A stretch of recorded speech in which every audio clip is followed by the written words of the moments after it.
Bonsoir, bienvenue au Club d'Orloté, le podcast qui apporte des clés de compréhension pour prendre soin de soi et des autres. Aujourd'hui, je vais vous parler des 3 trésors. C'est l'une des théories les plus fondamentales de la philosophie chinoise et donc par extension de la médecine traditionnelle chinoise. Aussi appelé San Bao, les 3 trésors, c'est en fait 3 composantes, 3 principes qui sont présents à l'intérieur de notre corps et qui cohabitent et collaborent tout au long de notre vie. Pour vous donner déjà une petite idée, le Jing représente l'essence qui est héritée de nos parents à la naissance. Le Jing, c'est aussi considéré comme la base fondamentale de notre santé et de notre vitalité. Le Qi, pour le coup, ça fait référence plutôt à l'énergie universelle qui circule à travers notre corps. C'est souvent décrit comme un souffle vital, une énergie vitale qui vient animer vraiment tous les êtres vivants. Et le Shen représente l'esprit, la conscience, qui est aussi associée à notre capacité de réflexion, de prise de décision, la conscience de soi. Et c'est aussi quelque chose qu'on peut relier au divin, au ciel, à la pleine présence, qu'on retrouve aussi beaucoup en yoga ou en méditation. Après, bien sûr, c'est toujours pareil avec la pensée chinoise, la médecine chinoise, ce sont des concepts selon les écoles et les traductions, où la définition peut un petit peu varier, mais dans cet épisode, je vais essayer de vous le synthétiser au maximum et vous expliquer un petit peu tout ça de la façon la plus simple possible, en tout cas la façon dont moi, je l'ai compris au début de mes études de médecine traditionnelle chinoise. On va commencer par le premier des 3 trésors qui est le Jing. Le Jing, donc comme je vous l'ai dit, c'est souvent traduit par essence, énergie vitale, mais l'énergie vitale c'est surtout pour le Qi. Là, le Jing, il y a aussi cette idée d'essence et qui ramène à la structure corporelle, au corps, qui représente aussi notre héritage génétique qu'on a hérité de nos parents, ce qu'on appelle le Jing inné. On dit que le Jing réside dans nos reins et c'est à partir de ce siège-là dans nos reins qu'il vient après nourrir et soutenir toute notre santé et tout notre corps. C'est aussi pour ça que des fois en fonction des traductions, vous pourrez trouver que le Jing est aussi appelé essence des reins. Comme il est associé aux reins, en médecine traditionnelle chinoise, ce sont des organes qui sont associés à la fertilité, à la croissance, au développement sexuel et à la reproduction, à la procréation. Le Jing est vraiment considéré comme une réserve précieuse de cette essence vitale. C'est vraiment quelque chose de très subtil, de très raffiné qui se loge dans nos reins, qui est transmise à la naissance et qui diminue quoi qu'il arrive, progressivement tout au long de notre vie. C'est vraiment la base de notre santé, de notre vitalité, de notre longévité aussi. Cultiver et préserver le Jing, c'est hyper important pour maintenir un équilibre énergétique et une bonne santé. C'est à la fois la part la plus subtile de notre corps et en même temps ça ramène vraiment à quelque chose de très physique, de très corporel. Et c'est la base en fait. Je vous en parlerai après, j'ai une autre petite métaphore pour vous permettre de comprendre un petit peu ça. Quand on allume une bougie, dans tous les cas, elle va se consumer. Donc c'est vraiment cette image-là qu'il faut garder. Mais c'est quand même quelque chose qu'on peut entretenir pour entretenir notre santé tout au long de notre vie et aller un petit peu plus loin et vivre plus longtemps. Et on distingue 2 types de Jing, celui qui est transmis par nos parents lors en fait de la procréation et qui renvoie beaucoup à la filiation et à notre hérédité. On peut aussi ajouter à ça l'aspect des mémoires aussi de nos ancêtres, de notre lignée, de nos grands-parents, de nos parents, mais pas que. Pour moi, il y a vraiment un côté hérédité dans la lignée même familiale. Et ce Jing-là, c'est le Jing qu'on appelle inné. Et c'est là aussi que selon la médecine traditionnelle chinoise, on part pas tous forcément avec le même bagage au moment de la naissance, parce qu'on va pas tous avoir le même Jing inné donné par nos parents, nos grands-parents et ainsi de suite. Le Jing inné que nous on reçoit à notre naissance, il est issu du Jing de nos parents. Donc en fonction du bagage héréditaire, génétique, tout ça de nos parents, on part pas tous égaux à ce niveau-là, en tout cas selon la pensée chinoise.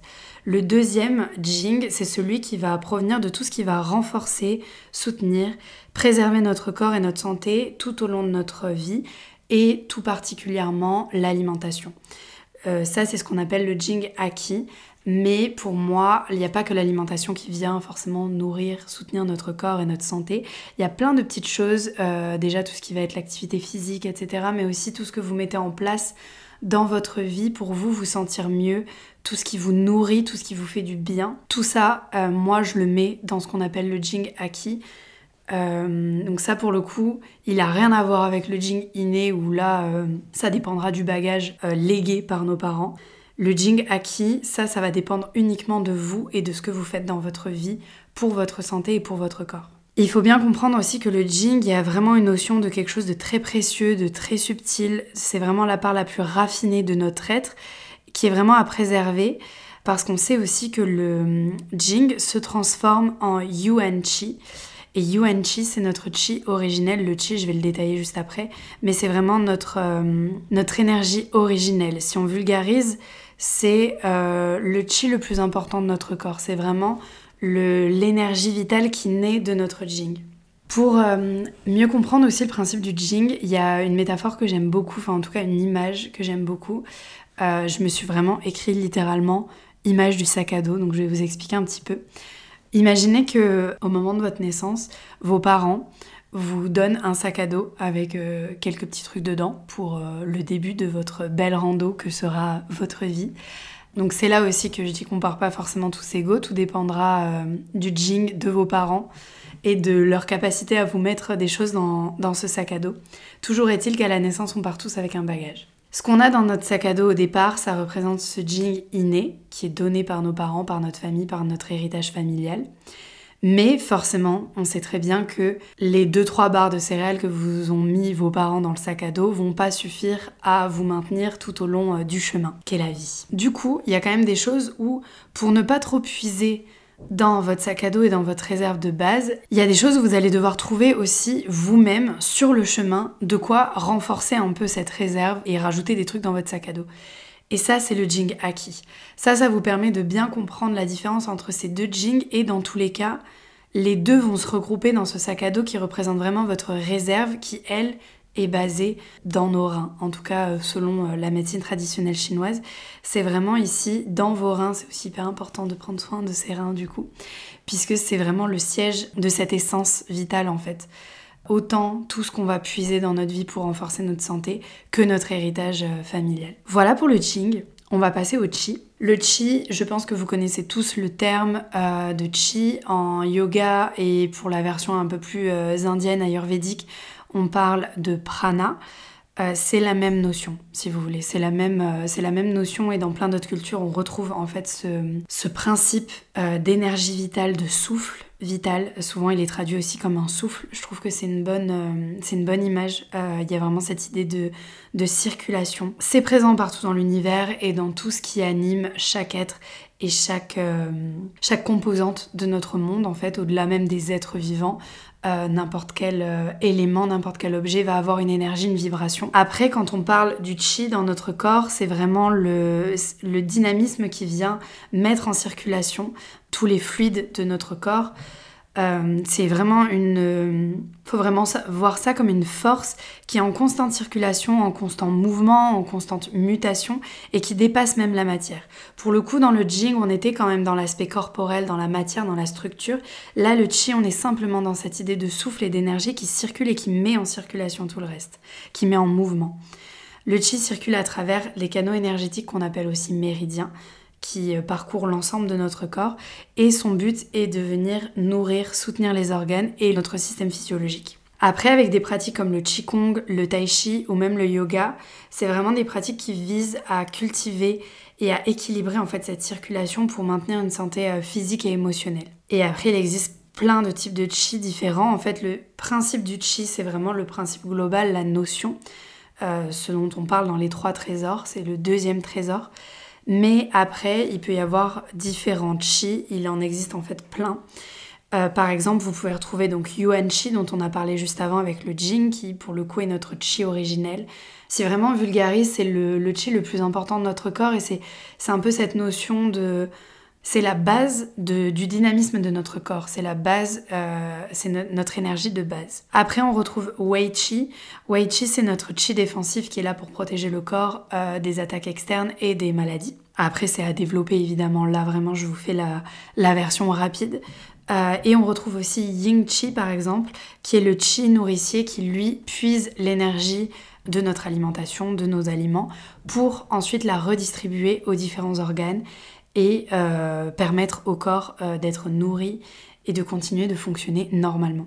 Voilà pour le Qi, on va passer au Shen. Le Shen, c'est le 3e, c'est le dernier des 3 trésors. Le Shen, pour le coup, il peut être traduit par esprit ou conscience. Ça représente aussi la dimension spirituelle de l'être humain, ce qui le connecte au divin, au ciel. Le chêne, c'est aussi associé à la conscience de soi, à la pensée, à l'intellect, à la sagesse, à la prise de décision. Dans les pratiques méditatives et spirituelles, on cherche en fait à calmer l'esprit et à cultiver le chêne pour atteindre un état de clarté mentale, de sérénité et d'harmonie profonde. Le chêne aussi, si vous voulez, c'est la dimension, ce qu'on appelle plus communément votre santé mentale. Ça, c'est votre chêne aussi. Donc il y a un côté, de toute façon dans les 3 trésors, il y a un côté très précieux. C'est pour ça qu'on appelle ça les 3 trésors. C'est vraiment les 3 composantes essentielles de notre corps. Et aujourd'hui, on parle beaucoup de santé mentale.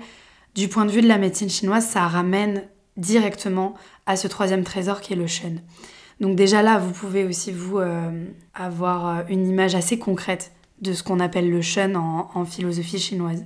Et ça m'a aussi fait penser à quelque chose en yoga avec le sutra Yoga Chitta Vritti Nirodha. C'est d'ailleurs un des sutras, c'est le 2e sutra je crois de Patanjali. Pour ceux qui ont les Yoga Sutras de Patanjali chez eux, qui est un ouvrage très très ancien, un des plus vieux ouvrages vraiment fondamentaux du yoga. C'est des sortes de versets donc en sanskrit. Et si on traduit Yoga Chitta Vritti Nirodha, qui est vraiment une des bases du yoga, on traduit ça par le yoga, c'est l'arrêt des fluctuations et de l'activité automatique du mental. Et là, on est dans le chêne. Moi, ça m'a fait vraiment penser à ça en y revenant justement dans mes notes.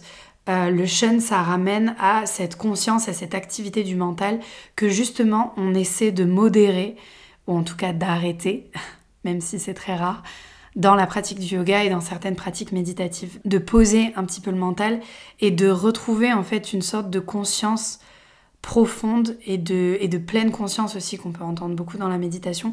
Là, on est dans le chêne, on est dans cet aspect-là du mental, du chêne, de la conscience. Et le chêne aussi, ça ramène beaucoup à vos convictions profondes, à vos valeurs, vraiment à votre système de valeurs. Après, il existe un petit peu comme pour les différents chi dans notre corps, il existe différents chênes. En tout cas, le chêne a 5 aspects majeurs dans notre corps. Je vais vous les décrire là. Donc le chêne, on l'a dit, c'est la conscience, l'esprit de connaissance. Ensuite, on peut aussi retrouver le po, qui est la conscience corporelle. Le po, c'est le dernier esprit, c'est le dernier aspect de l'esprit à quitter le corps au moment de la mort, selon la médecine traditionnelle chinoise. Le yi, j'espère que je le prononce bien, le yi, c'est l'intellect et c'est l'esprit de réflexion. Pour le coup, c'est votre système de l'intellect et de la réflexion. Ensuite, vous avez aussi le hun, qu'on traduit en général par l'âme éthérée. C'est aussi la partie la plus connectée au divin, à la créativité. Si vous voulez, c'est notre inconscient, si on l'a fait simple. Et ensuite, on retrouve le zi, c'est le côté actif, prise de décision, volonté, dépassement de soi. Donc ça, c'est pour les 5 aspects du chêne. Je prendrai le temps de les décrire un petit peu plus, je pense, dans un épisode dédié, parce que pour le coup, ça vaut largement le coup de dédier un épisode à ça. C'est compliqué à résumer là en quelques mots. À savoir que ça rejoint le système des 5 mouvements. J'ai déjà fait un épisode dans les tout premiers épisodes du podcast sur les 5 mouvements en médecine chinoise. Là, on retrouve encore une fois 5 aspects. Vous vous doutez bien que le fait que ce 5 se retrouve aussi en miroir avec les 5 mouvements, que chaque aspect du chêne est en lien avec un organe en particulier, avec une émotion particulière. Donc ça vaudrait le coup d'en faire un épisode dédié. Je vais y réfléchir. En tout cas, voilà, ça vous permet de comprendre un petit peu mieux ce qu'est le chêne. Et pour mieux comprendre aussi ces 3 trésors, il y a une image aussi qu'on utilise. Je vous le dis à chaque fois, la médecine traditionnelle chinoise, c'est assez imagé en général. Ça peut paraître assez enfantin, mais c'est la façon la plus simple de vulgariser et d'expliquer un peu tous ces concepts qui déjà sont vieux de plusieurs millénaires, et du coup c'est pas toujours facile à résumer. Et du coup les images, c'est le plus simple en tout cas. Il y a l'image de la charrette ou d'un véhicule quelconque, ce que vous voulez, du plus ancien au plus récent. Vous choisissez vraiment ce que vous voulez. Cette image, moi je préfère appeler ça image de la charrette parce qu'en tête j'ai une sorte de charrue, de diligence, enfin ce que vous voulez, un truc un peu vieillot mais ça marche quand même. Pour le jing, on sera sur la structure du véhicule, donc vraiment la charrette en elle-même, qui rapporte à la structure de notre corps aussi. Pour les chevaux ou l'essence dans la voiture, enfin ce que vous voulez, ce qui va ramener en fait le dynamisme, là on va être sur le chi, c'est ce que représente le chi, qui va permettre de bouger en fait notre structure avec notre charrette. On est obligé de rajouter quelque chose un dynamisme. Donc soit de l'essence, soit des chevaux, des bœufs devant notre charrette, vous y mettez l'image que vous voulez. Sauf que si on a juste la structure et un dynamisme, ça va partir dans tous les sens et ça n'a pas de sens, justement. Et pour driver tout ça et pour ramener de la conscience et un esprit avisé pour pouvoir diriger notre charrette à l'aide de notre chi avec notre dynamisme, on va avoir besoin du shun qui est du coup le conducteur de ce véhicule, donc soit le conducteur de la voiture dans lequel on a mis du chi, donc de l'essence, et la voiture représente le jing. Soit si on a l'image de la charrette, on va se retrouver avec une sorte de cocher ou en tout cas de personne qui se retrouve avec les rênes en main et qui vient driver tout ça. C'est pour ça qu'on a vraiment besoin de ces 3 composantes pour pouvoir vivre et pour que notre corps fonctionne normalement. C'est un petit peu comme avec le système des 5 mouvements, on y revient à chaque fois. Ces 5 mouvements, ils sont sans arrêt en train de s'équilibrer entre eux. On a la même chose avec les 3 trésors, ces 3 composantes qui sont essentielles pour notre santé et qui sont essentielles à notre corps. S'il y en a un qui pêche, il va vraiment falloir le rééquilibrer pour que tout soit un petit peu à l'équilibre tout le temps. Voilà pour la description un petit peu de ces 3 trésors. Et après, dans le concret, comment on prend soin de nos 3 trésors ? Comment on prend soin de notre corps? On en revient toujours et souvent aux mêmes choses. C'est pour ça aussi que je vous renvoie vers l'épisode « Ces petites choses qui font la différence » parce que ça rejoint complètement ce soin qu'on doit apporter à nos 3 trésors. Donc, je vous ai fait une liste non exhaustive, je vous la lis rapidement. Donc, équilibrer son rythme de vie autant que possible. Bien sûr, ça dépendra de votre travail, ça dépendra de ce que vous pouvez faire aussi, mais en tout cas, en médecine chinoise, on revient toujours à cette notion d'équilibre, donc c'est hyper important. Donc autant que possible, équilibrer votre rythme de vie, votre sommeil aussi. Avoir un bon sommeil, c'est essentiel. Une alimentation nourrissante, éviter les produits transformés, les produits traités à outrance. Enfin voilà, c'est ça aussi, c'est le b.a.-ba, mais je sais qu'on a besoin comme ça de rappel. Donc voilà, pour prendre soin en particulier de notre jing, parce qu'après notre chi va venir puiser dans ce jing pour après avoir notre chi nourricier qui viendra nourrir notre corps. C'est hyper important d'avoir une très bonne alimentation, ne serait-ce après que pour nourrir aussi notre esprit, notre shun, notre cerveau. C'est hyper important d'avoir une alimentation nourrissante, riche, en plein de bonnes choses. Donc voilà, je sais que c'est la base, mais c'est important de le redire. Gérer son stress, équilibrer ses émotions, éviter les facteurs dégénératifs, tout ce qui va venir faire en sorte que vous ne travaillez plus du tout votre mémoire, que vous ne travaillez plus du tout votre shun pour le coup. Donc les écrans à outrance, il y a plein de choses où voilà, privilégier la lecture, ça aussi c'est la base. Je sais qu'on le répète à longueur de journée, mais en tout cas voilà. C'est tout ce qui est facteur dégénératif, c'est vraiment à éviter ou en tout cas à limiter dans le temps. La méditation, ça fera du bien. Méditation, le mouvement du corps, quel que soit le sport que vous choisissez de faire, donc sauf des sports à impact un peu trop fort, les sports de combat, tout ça, pareil, si c'est quelque chose qui vous défoule, c'est top. C'est à limiter, en tout cas, il faut faire attention, toujours dans une notion d'équilibre, mais quel que soit le mouvement que vous choisissez de faire, le sport que vous choisissez de faire, ramener du mouvement dans le corps, c'est vraiment essentiel. Faire du sport, c'est essentiel. Le yoga, c'est très bien. La course à pied, c'est très bien aussi. Tout ce qui vous permet de mettre en mouvement votre corps, tout simplement aller marcher en montagne ou simplement aller vous promener, aller prendre l'air. Là aussi, on est dans ce mouvement. Et le mouvement peut aussi être une forme de méditation. On en parlait aussi dans un précédent épisode. Donc là aussi, foncez, allez-y. Un bon sommeil, je l'ai déjà dit. Se créer autant que possible un environnement harmonieux, ça va aussi avec équilibrer son rythme de vie. Faire en sorte que même chez vous, ça vous libère de l'espace dans la tête, ça vous libère de la charge mentale, on en reparle encore. Travailler sur ses mémoires, ça peut être intéressant. Donc les mémoires, le côté mémoire familiale, hérédité, ça peut être intéressant. Donc quand on parle de ça, on parle pour l'aspect parent biologique, hein. C'est important. Mais je pense que ça peut être intéressant de connaître tout simplement un petit peu notre bagage héréditaire, connaître aussi les mémoires qui ont pu traverser les générations pour arriver jusqu'à nous. Il y a des choses, des fois, c'est pas... ça nous correspond pas à nous. En fait, c'est des vieux bagages qu'on traîne, des fois des trucs familiaux où c'est important d'aller nettoyer certaines mémoires aussi. Donc, intéressez-vous aussi, si vous en avez la possibilité, à vos mémoires familiales et à votre, peut-être même l'arbre généalogique. Moi, je sais que mon père a fait l'arbre généalogique du côté, dans sa famille, côté paternel. Et on a l'arbre généalogique jusqu'en 1715, je crois. Et c'est assez ouf. Et voilà, je pense que en tout cas si c'est quelque chose qui peut vous intéresser, ça peut permettre quelque part de prendre un petit peu soin de son jing ou en tout cas d'en avoir conscience. Établir des limites saines, c'est hyper important pour se libérer aussi de la charge mentale, pour ne pas prendre perso des choses qui ne nous concernent pas, donc vraiment poser des limites, c'est hyper important.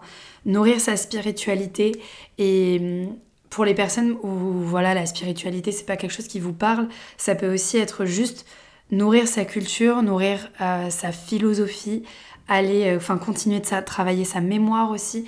Il y a un vrai enjeu pour moi.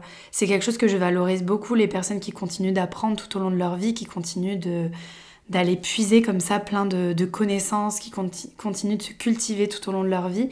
Et pour moi, c'est aussi comme ça qu'on nourrit son shun, au-delà même de l'aspect spirituel. Si la spiritualité, c'est quelque chose qui vous intéresse, même tout un tas de spiritualités, il en existe des tas dans le monde. Cultiver son esprit critique aussi, aller creuser dans certaines cultures s'il y a des choses qui vous parlent, continuer de se cultiver et de nourrir sa spiritualité et sa philosophie plus largement. Je trouve que c'est un bon moyen de travailler son shun et de nourrir comme ça sa conscience. Et après, comme je le dis à chaque fois, dans tous les cas, et je vais finir l'épisode là-dessus, chacun a son rythme, chacun fait en fonction de ce qu'il peut. Et en fonction de ce qui lui convient aussi. On n'est pas tous fait pareil, on n'a pas tous les mêmes besoins.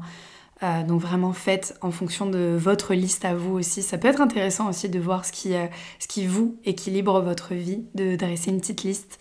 Je vous renvoie encore une fois à l'épisode ces choses qui font la différence. Ça peut aussi peut-être vous aider à faire cette liste. Mais en tout cas voilà, chacun met en place ce qu'il peut mettre en place, pas de pression. Faites avec ce que vous pouvez et avec les clés que vous avez aussi. C'est le but aussi de ce podcast, de vous donner des clés de compréhension pour prendre soin de vous. Donc voilà, on va terminer là-dessus. Ça m'a permis de vous résumer un petit peu cette théorie fondamentale des 3 trésors. J'espère que cet épisode vous a plu. D'ailleurs, si vous voulez soutenir le podcast, vous pouvez le noter 5 étoiles de préférence sur la plateforme de votre choix. Il me semble qu'on peut noter uniquement sur Spotify. Sur YouTube, vous pouvez laisser un like et vous pouvez aussi noter sur Apple Podcast, il me semble, si je me trompe pas.